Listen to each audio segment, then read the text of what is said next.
श्री गुरुचरण कमलेभ्यो नमः। भगवान कपिल देव कहते हैं, अरे माता, जैसे आकाश में वो प्रबल वायु होती ना, आकाश में हवा होती बहुत जोरदार। जब हम जहाज में चलते हैं हमको पता है, बहुत जोरदार हवा चलती है वहाँ और उड़ाती है उन मेघों को इधर से उधर। जैसे ये मेघ वायु की हवा की तीव्रता को नहीं समझते, ऐसे ही मूर्ख लोग अनेक प्रकार के जन्मों को ग्रहण करने के पश्चात उसमें दुखों को भोगने के बाद भी भगवान को नहीं समझते, भगवान की प्रबल समय को नहीं समझ सकते। काल अपने सुख के लिए मनुष्य बहुत वस्तुओं को इकट्ठा करता है, लेकिन भगवान यदि नहीं चाहते हैं कि वो सुख भोगे तो उसकी सुख भोगने की वस्तु को नष्ट कर देते हैं समय से। तो उसको बहुत दुख होता है, कष्ट होता है, शोक होता है, शोक करता है वो, अरे तेरे के हम तो लाए थे इतने कष्ट से, ये सब बेकार हो गया। ये मंदमती नहीं सोचता है कि ये जो शरीर है उसका वो भी तात्कालिक है। जो पत्नी है घर में, जो बच्चे हैं, जो घर है, दुकान है, मकान है, व्यापार है, खेत है, जो भी कुछ उसके पास है वो कर्मानुसार उसके पास आया है थोड़े समय के लिए। वो नहीं समझता इस बात को, वो सोचता है ये सब कुछ शाश्वत है। ये नहीं समझता है कि मैं मरूंगा एक दिन। नो, अहानि आनि भूतानि गच्छन्ति यम मंदिरम शेषा जीवतु इच्छन्ति किमाश्चर्यमतः परम। अरे युधिष्ठिर महाराज ने कहा कि सारे संसार में एक ही चीज है आश्चर्यजनक, वो है मृत्यु। लोग नहीं समझते हैं कि वो मरेगा। पड़ोसी मर गया, मेरा दादा मर गया, मेरा काका मर गया, फलाना गांव वाला मर गया, प्रधान मर गया, सब मर जाते हैं, मैं नहीं मरूंगा, यही सोचता है। यदि जानेगा कि समझेगा कि मैं मरूंगा तो फिर वो भजन करेगा। घर में रह के भजन करो, लेकिन क्या होता है, वो बहुत इंतजाम करता है सुख भोगने के लिए, अपने परिवार को चलाने के लिए तरह तरह के इंतजाम करता है। दिन सुबेरे से रात तक काम करता रहता है कमाने के लिए। कभी भी कितना भी कष्ट, घर में लड़ाई हो जाती है, फिर भी वो विरक्त नहीं होता, मन खराब नहीं होता उसका। और मन खराब होता है थोड़े समय के लिए, फिर वही चलता रहता है। किसी भी योनि में उसको जन्म मिले, वो सुख भोगना चाहता है। राजा था एक, और उसको श्राप लग गया कि वो सुअर बनेगा। तो उसने अपने बेटे को कहा, अरे बेटा, मैं सुअर बनूंगा और मेरे सिर के सामने सफ़ेद चिन्ह होगा, तू देख लेना, पहचान लेना सफ़ेद चिन्ह से, और मुझे मार देना, मैं नहीं चाहता टट्टी खाना।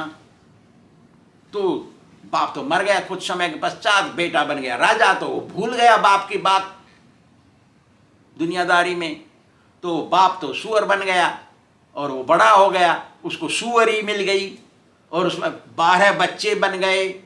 तो बच्चों के साथ रहता, रात में सवेरे उठ के जाता, सब बच्चों के साथ, पत्नी के साथ टट्टी खाता। तो ये लड़के को याद आया, अरे मेरे बाप तो सुअर बन गया होगा, जाता हूँ। गया तलवार लेके उसका सिर काटने के लिए, पकड़ा उस सुअर को मारने के लिए। तो सुअर बोलता, मुझे क्यों मारता है, अरे तू कौन है? अरे मैं तेरा बेटा हूं, तू सुअर बन गया। नहीं, बात मत कर, देख मेरी पत्नी कितनी अच्छी है, मेरे बच्चे कितने अच्छे हैं, तू मुझे क्यों मारता है? अरे तू राजा था। अरे बात मत कर, मेरे को इंद्र भी बना देगा तो मुझे नहीं चाहिए, मेरे बच्चे मेरी पत्नी है, इनको देखभाल करना है ना। ऐसा है माया, मोह, मोह से बच के चलना चाहिए, भगवान का ध्यान करते रहना चाहिए। लेकिन कपिल देव जी कहते हैं कि प्राणी कितना मूर्ख है। सुन माता, मैं बता रहा हूं तेरे को, भगवान बोल रहे हैं इस बात को। क्या बोलते हैं? आत्मजाया सुतागार पशु द्रविण बंधुसु निगूढ़ मूल हृदयम आत्मानम बहुमन्यति। अपना शरीर, अपने बच्चे, अपनी पत्नी अपना पति, अपना घर द्वार, अपना धन संपत्ति, अपना क्या बोलते रिश्तेदार, अपने दोस्त, सगे संबंधी सब ये परमानेंट हैं, ऐसा सोचता है वो। कितना मोह में कोई फंसा हुआ है, उनको छोड़ना नहीं चाहता, उनका पालन पोषण करता है और वो सोचता है कि यही मेरा लक्ष्य है, इन बच्चों का, पत्नी का, पति का पालन करना ही मेरा लक्ष्य है, समाज में बैठना, हुक्का पीना ही मेरा लक्ष्य है। भगवान का भजन करना लक्ष्य नहीं, भूल जाता है। माया ऐसी है। उनकी पूर्ति करने के लिए अनेक तरह और इल्लीगल वे, सच्चे तरीके से भी पैसा नहीं कमाता, झूठ बोल कर, ठग के, जुआ करके, लूट के ले आता है, गुमराह करके, और पाप कमाता है। जब एकांत में रहता है तो उसकी पत्नी बोलती मीठी मीठी बातें, तो उसमें और गुमराह हो जाता है।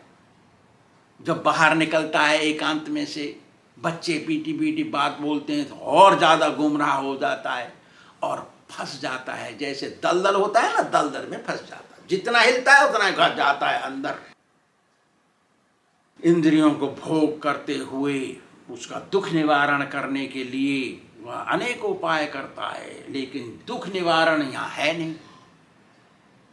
एक दुख से दूसरे दुख में जाने के लिए बीच में जो जगह होती है, इतना ही सुख है, वो सुख नहीं है, खाली वो एक ब्रेक है। दो दुख के बीच में एक ब्रेक, एक टूट। जैसे एक उदाहरण है शास्त्र में, धुर्जटी नाम का एक योगी था। उसने देखा एक गन्ने का फील्ड, गन्ने का खेत, तो उसने सोचा अरे यार 2-4 गन्ने ले लेते हैं। तो गया गन्ने के फील्ड के पास, देखा चारों ओर घूम लिया, मालिक है नहीं।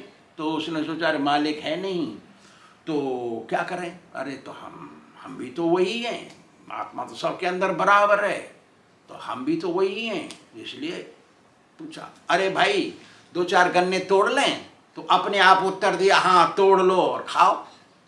तो उसने तोड़े 4 गन्ने, ले गया, खूब चूसा।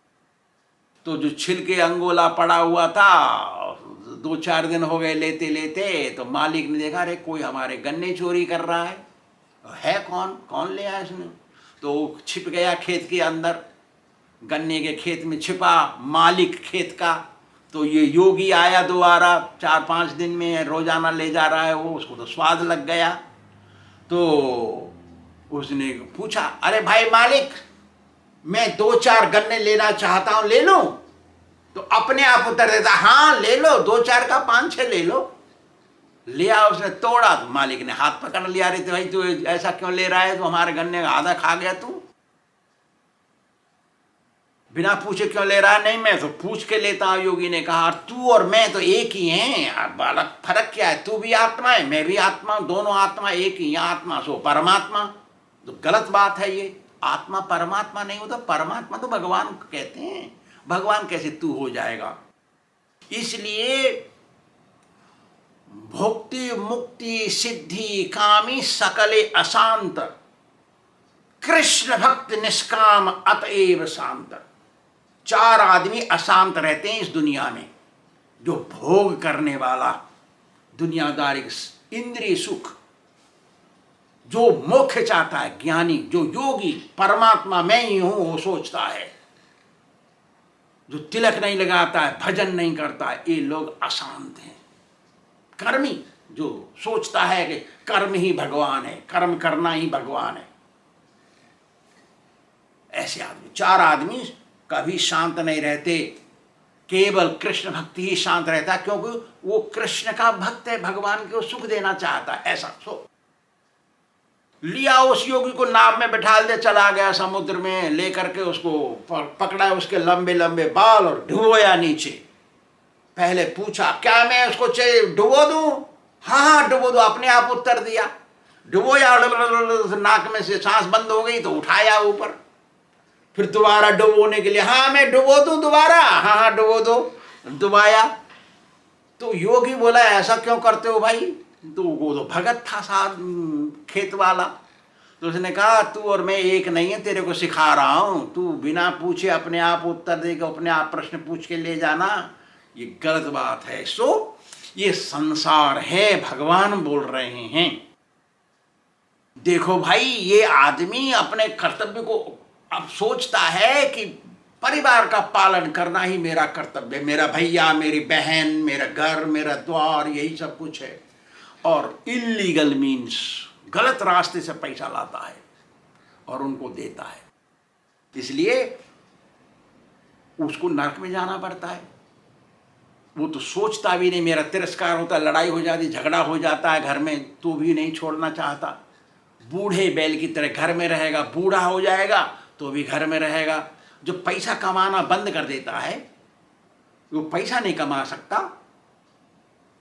तो उसमें उसको घर में तिरस्कार मिलता है, सबका झूठा खाना पड़ता है, फिर भी वो घर नहीं छोड़ता। इतना दुखी होने पर भी घर छोड़ने की इच्छा नहीं करता।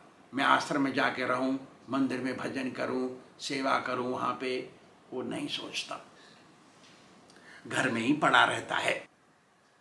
तो कपिल देव कहते हैं, ओ माता, उसकी क्या दशा होती है आगे चल के सुनिए। भगवान कपिल देव बोल रहे हैं, वायुना उत्कर्मतो तारम, कफ संरुद्ध नारिका कैसे मरता है। देखिए, काश श्वास कृतायास कंठे घुरघुरायति, वो मरता है, उसकी जब मरने के समय पे आंखें ऊपर चढ़ जाती हैं और उसकी वायु शरीर के अंदर, कफ वित्त वायु है ना, वायु इम्बैलेंस हो जाती है, ऊपर नीचे हो जाती है, तो उसके कंठ में जाके कफ भर जाता है, नाक बंद हो जाती है, सांस लेना मुश्किल, खांसना मुश्किल, मुंह से घुर घुर की आवाज आती है, और सो लकवा मार जाता है थोड़ा बहुत। वो सबकी सुन सकता है लेकिन बोल नहीं सकता, सबको देखता है लेकिन बता नहीं सकता।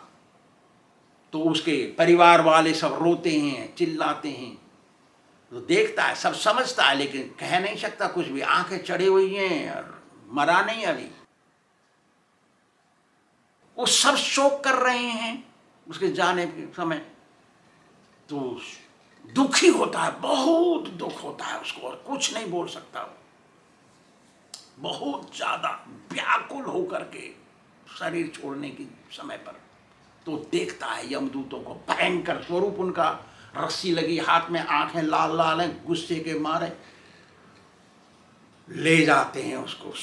शरीर, स्थूल शरीर यहीं मट्टी पड़ा रहता है, उसके सूक्ष्म शरीर को ले जाते हैं, रस्सी गले में बांध के खींच के 99 योजन, इतना दूर है नरक, जहां वो मरता है वहां से इतनी दूर है 99 योजन।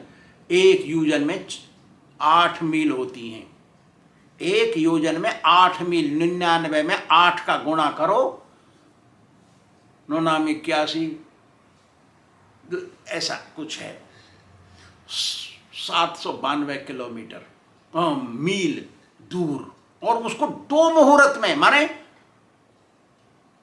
96 मिनट में ले जाते हैं उसको खींच के। रास्ते में कुत्ते काटते हैं, गरम गरम बालू में खींच के लेते हैं उसको, कभी भूख प्यास लगती है, कुछ नहीं मिलता खाने को पीने को, और गाली बकते हैं, धमकाते हैं यमदूत, तो वो कभी कभी मूर्छित होकर गिर पड़ता है, फिर भी उसको खींचते हैं, वो खड़ा होता है, उसको लात मारते हैं, फिर ले जाते हैं खींच के, और नरक में भोग लेके, फिर क्योंकि सूक्ष्म शरीर मरता नहीं जब तक मोक्ष नहीं मिलता, मोक्ष जब मिलता है तभी मरता है सूक्ष्म शरीर।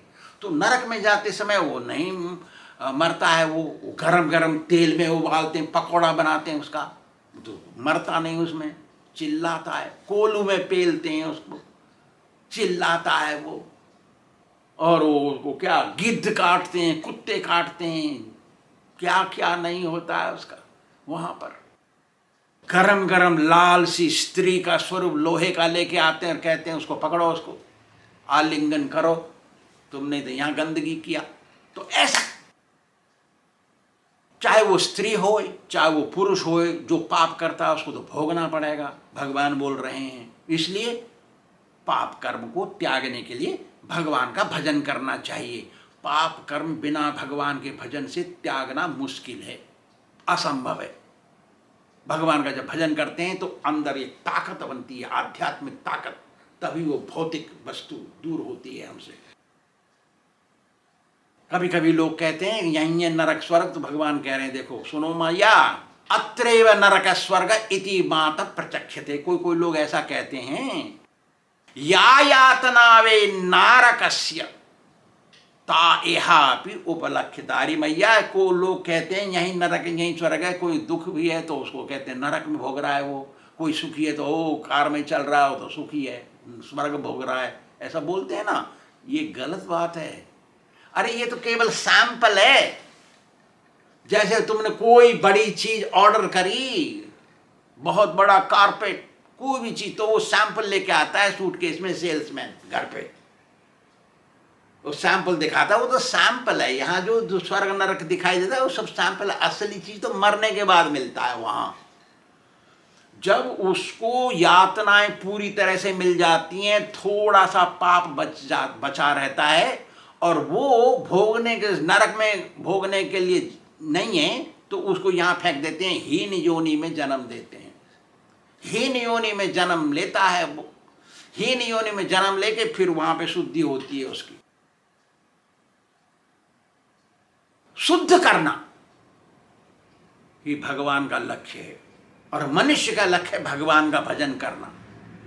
भगवान चाहते तू शुद्ध हो जा, और तेने पाप किया है तो ऐसा करना पड़ेगा, लेकिन तू भजन करेगा तो सब पाप खत्म, जल जाते हैं पाप भगवान का भजन करने से।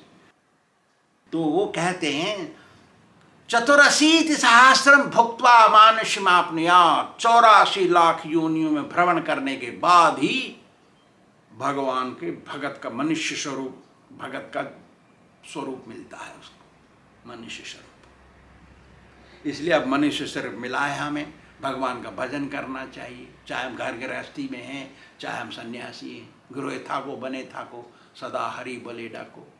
घर में रहो या जंगल में रहो, सन्यास ले लो या गृहस्थी बने रहो, लेकिन भगवान का भजन करते रहो। भगवान कह रहे हैं इस बात को, सदा सदैव भगवान का भजन करना चाहिए।